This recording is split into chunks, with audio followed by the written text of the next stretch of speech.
পীর সাহেবের ফু সম্পর্কে আপনাদের ধারণাই নাই। পীর সাহেব চরমোনাই 5 তারিখে ফুর মাধ্যমে এদেশের ফ্যাসিস্টদেরকে বাংলাদেশ থেকে তাড়িয়েছে। পীর সাহেব চরমোনাইয়ের ফুয়ের কত পাওয়ার, আপনারা অপেক্ষা করতে থাকুন। পীর সাহেব চরমোনাই ফুয়ের পাওয়ার আরশে আজিম থেকে নির্বাচিত ফু যখন আপনাদেরকে ফু দিবে বাংলা জমিনে হাত পাকার পতাকার ফুয়ে আপনারা বাংলা জমিনে টিকতে পারবেন না। ভিডিওটি দেখেছেন, তাই তো বলি পীর সাহেব চরমোনাই কেন 11 দলীয় জোট থেকে বের হয়ে গেল। আমরা এই ভিডিওটা দেখে অবাক হয়ে গেছি যে 300 আসনে পীর সাহেব চরমোনাই নির্বাচন করবে তার হাত পাকা প্রতীক নিয়ে, এবং পীর সাহেবের ফুৎকারে এই 300 আসনে বিজয়ী হবে। ধরে নিলাম কিছু সময়ের জন্য এই ইসলামিক আন্দোলন চরমোনাইয়ের এই কর্মী বলেন আর মুরিদ বলেন বা নেতা বলেন, তার বক্তব্য হলো এরকম যে 5ই আগস্টের সময় চরমোনাই পীরের ফুতে ফু দিয়ে ফ্যাসিস্ট স্বৈরাচারী শেখ হাসিনাকে বাংলাদেশ থেকে বিতাড়িত করছে। এবার নতুন চমক হবে, 300 আসনের হাত পাকা প্রতীকে নির্বাচন করে পীর সাহেব ফু দিবে, আর সেই ফুটা আসবে কোথা থেকে? আরশে আজিম থেকে ফুর শক্তি আসবে, এসে ইসলামিক আন্দোলন চরমোনাইকে বিজয়ী করবে। এই জন্য পীর সাহেব চরমোনাই 11 দলীয় জোট থেকে বের হয়ে তিনি 300 আসনে নির্বাচন করবেন। এরকম একটি ভিডিও সামাজিক গণযোগাযোগের মাধ্যম দিয়ে ভাইরাল হয়ে গেছে। আসলে মূলত বিষয়টা হলো পীর সাহেব চরমোনাই বা ইসলামিক আন্দোলন চরমোনাই 11 দলীয় জোট থেকে বের হয়ে গেল কেন? আমরা লক্ষ্য করে দেখতে পাচ্ছি যে তারা এ কথাটা বলতেছে যে আমরা ইসলামী সমমানার সমস্ত দলগুলো জোট হয়েছিলাম এই উদ্দেশ্যে যে আমরা ইসলামী হুকুমত প্রতিষ্ঠিত করব, ইসলামী শরিয়া ভিত্তিক সমাজ ব্যবস্থা পরিচালনা করব। যখন বাংলাদেশ জামাত ইসলামের কেন্দ্রীয় আমির ডক্টর শফিকুর রহমান তিনি তার বক্তব্য বলেছেন যে ইসলামী শরিয়া ভিত্তিক রাষ্ট্র পরিচালনা নয়, বরং কল্যাণকর একটি রাষ্ট্র গঠন করব। এরকম কথা নাকি কেন্দ্রীয় আমির ডক্টর শফিকুর রহমান বলেছেন, যার কারণে তারা দল থেকে বের হয়ে আলাদা এককভাবে 300 আসনে নির্বাচন করবে। মূলত কাহিনী কি, আসল ঘটনা কি, কোন কারণে পীর সাহেব চরমোনাই তার দল নিয়ে এই 11 দল থেকে বের হয়ে আলাদা নির্বাচন করার প্রস্তুতি নিয়েছে? মূলত কাহিনী কি? আমরা যে বিষয়টা অবগত হয়েছি, 11 দলীয় জোটের একটা জোটবদ্ধ নির্বাচন বা ওয়ান বক্স পলিসি যেটা আমরা জানতে পেরেছি, তার মাধ্যমে নির্বাচন হবে। সমস্ত ইসলামী ঘরানার দলগুলো একত্র হয়ে এক বাক্সে ভোট নেবে, এটাই ছিল হলো জোটের মূল উদ্দেশ্য। কিন্তু বিচ্ছিন্ন হওয়ার কারণ কি, বের হয়ে যাওয়ার কারণ কি?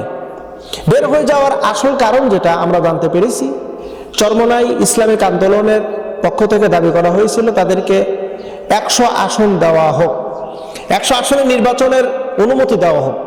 তারা এই কথাটাও উত্থাপন করেছিল যে আমাদের এ ক্যাটাগরি 143টা আসন আছে, এ ক্যাটাগরি, যেখানে 143টা আসনেই বিজয়ী হতে পারবে হাত পাকা প্রতীকে। অতএব সেখান থেকে আমরা 100টা আসন আমাকে দিতে হবে, এটা ছিল তাদের দাবি। এই দাবি যথাযথ পূরণ হয়নি। জোট থেকে তাদের নির্ধারণ করে দেওয়া হয় 35টা আসন, পরবর্তীতে দেওয়া হয় 40টা, পরবর্তীতে দেওয়া হয় 45টা। কিন্তু তারাও এতে সন্তুষ্ট নয়। সন্তুষ্ট না থাকার কারণে তারা এই জোট থেকে বের হয়ে গেছে। বের হয়ে এখন কোন অজুহাত উপস্থাপন করতে হবে? কারণ জাতি তো বুঝে গেছে, জাতির মাঝে স্পষ্ট হয়ে গেছে যে আসন সমঝোতার বন্টন ঠিকমতো চাহিদা মোতাবেক না পাওয়ার কারণে চরমোনাই ইসলামিক আন্দোলন তারা জোট থেকে বের হয়ে গেছে। কিন্তু তারা এটাকে ধামাচাপা দেওয়ার উদ্দেশ্যে বলতেছে যে ইসলামী শরিয়া ভিত্তিক রাষ্ট্র গঠন করবে না, যার কারণে আমরা বের হয়ে এসেছি। আস্তাগফিরুল্লাহিল আযীম। চরমোনাই পীর সাহেবকে বলি বা ইসলামিক আন্দোলনের কর্মী ভাইদেরকে বলি, আপনারা যদি 300 আসনে নির্বাচিত হন বা আপনারা সরকার গঠন করলেন, সরকার গঠন করার পরে এই প্রচলিত ধারায় আপনারা কি শরিয়া বিধান প্রতিষ্ঠিত করতে পারবেন? একবারে সমস্ত বিধান প্রতিষ্ঠিত করতে পারবেন না, আপনাদের পক্ষে সম্ভব না। কেন সম্ভব না? যে সরকারই আসুক এই শরিয়া ভিত্তিক রাষ্ট্র গঠন করা অতি সহজে পারবেন না। হ্যাঁ, আবার পারবেন, একটু সময় যদি লাগে, সময়ক্ষণে ধীরে ধীরে আস্তে আস্তে করে ইসলামী শরীয় বিধানগুলোকে আপনি সমাজের ভিতর প্রতিষ্ঠিত করতে পারবেন।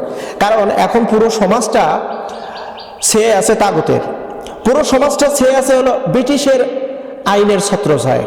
ব্রিটিশের আইন প্রচলিত ধারাকে পরিবর্তন করতে হলে অবশ্যই আপনাকে সময় নিতে হবে।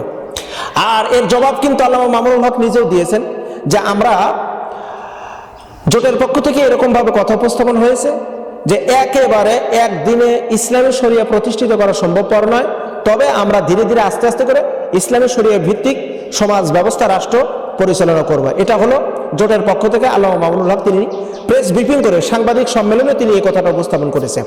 এখন প্রশ্ন হলো, এই যে পীর সাহেবের এই মুরিদ বললেন যে ফু দিয়ে আমরা বিজয় ছিনিয়ে আনবো, ফু দিলে বাংলাদেশের জনগণ থাকতে পারবে না, এ দেশ থেকে আউট হয়ে চলে যাবে, ইত্যাদি ইত্যাদি অসংখ্য কথা উপস্থাপন করেছে। আসলে ফুর কথাটা বাদ দিয়ে দেন। আসলে নির্বাচন এটা কিন্তু কোনো ওহির সাহায্যের মাধ্যম দিয়ে আপনাকে নির্বাচনে বিজয়ী হওয়ার সম্ভাবনা নেই। কি জন্য? কথাটা খুবই সেন্সিটিভ, খুবই গুরুত্বপূর্ণ। আগে আপনাকে অংশগ্রহণ করতে হবে। আপনি যদি আল্লাহ পাকের পক্ষ থেকে বিজয় ছিনিয়ে নিতে চান, তাহলে অবশ্যই আপনাকে আল্লাহর দেওয়া বিধান মোতাবেক আপনাকে ওই ময়দানে উপস্থিত হতে হবে এবং নিয়মতান্ত্রিকভাবে আপনাকে অগ্রসর হতে হবে। তাহলে আল্লাহ সুবহানাহু ওয়া তাআলা আপনাকে বিজয় দান করবেন। এই ব্যাপারে কোরআনুল কারীমের অসংখ্য আয়াত, বিশ্বনবীর হাদিস থেকে আমরা এটাই কিন্তু পেয়েছি। এখন নির্বাচন মুখের বিষয় নয়, নির্বাচন মুখ দিয়ে বললেই বিজয় ছিনিয়ে আসবে তা কিন্তু না। নির্বাচন একটি সেন্সিটিভ বিষয়। মনের মানুষের ভালোবাসা একটা প্রতিফল। আপনি মানুষকে কতটুকু ভালোবেসেছেন, কতটুকু ভালোবাসা আপনি সংগ্রহ করেছেন, এই বিষয়টা যদি আপনি একত্রকরণ করে যদি আপনি মানুষের ভালোবাসার সফলতায় যদি আপনি উত্তীর্ণ হতে পারেন, তাহলে আপনার নির্বাচন সার্থকতা। চরমনাই ইসলামিক আন্দোলন 11 দলীয় জোট থেকে বের হয়ে কতটা ভুল করেছে এটা ভাষায় প্রকাশ করার মতো না। কতটা ভুল করেছে, যে ভুলের কতটুকু সীমারেখা তারা বুঝতে পারবে। 300 আসনে নির্বাচন দিয়েছে, 268টা আসনে তারা আসন বন্টন করেছে, তারা নির্বাচন করবে। নির্বাচন খুবই সেন্সিটিভ বিষয়। আর এই যে জোট থেকে বের হয়ে গেছে, জোট থেকে বের হয়ে গেছে, ছত্রভঙ্গ হয়েছে। কারণ আল্লাহ সুবহানাহু ওয়া তাআলা বলেছেন তোমরা ঐক্যবদ্ধ হও, আল্লাহ রুজুকে ধারণ করো। আল্লাহ না করুক, তার এই ছত্রভঙ্গের কারণে যদি ইসলামের বিজয় না আসে, অন পলিসি বক্স যেই নীতিমালা তৈরি করেছিল, এই নীতিমালা থেকে চরমনাই পীর সাহেব তার দল নিয়ে বের হয়ে চলে গেছে। এর কারণে যদি বিজয় না আসে, এর দায়ভার পুরোটাই ইসলামিক আন্দোলন চরমনাইকে নিতে হবে, পুরোটাই এর দায়ভার নিতে হবে। লিখে রাখেন আপনারা, কোনো কারণে ইসলামিক আন্দোলন চরমনাইয়ের কারণে যদি বিপর্যয় আসে, এর দায়ভার ইসলামিক আন্দোলন চরমনাইকে নিতে হবে। গোটা বাংলার জনগণ তাদেরকে ধিক্কার দেবে, তাদেরকে তিরস্কার করবে। আমরা বিনয়ের সাথে বলি, এখনো সমঝোতা হন, সুযোগ আছে। আসন নয়, বরং আপনি আসনে জিতবেন কয়টা সেই বিষয়টা একটু চিন্তা ফিকির করে এখনো সমঝোতায় চলে আসুন। ইসলামিক আন্দোলন আপনাদের জন্য দরজা ওপেন করা রাখা হয়েছে।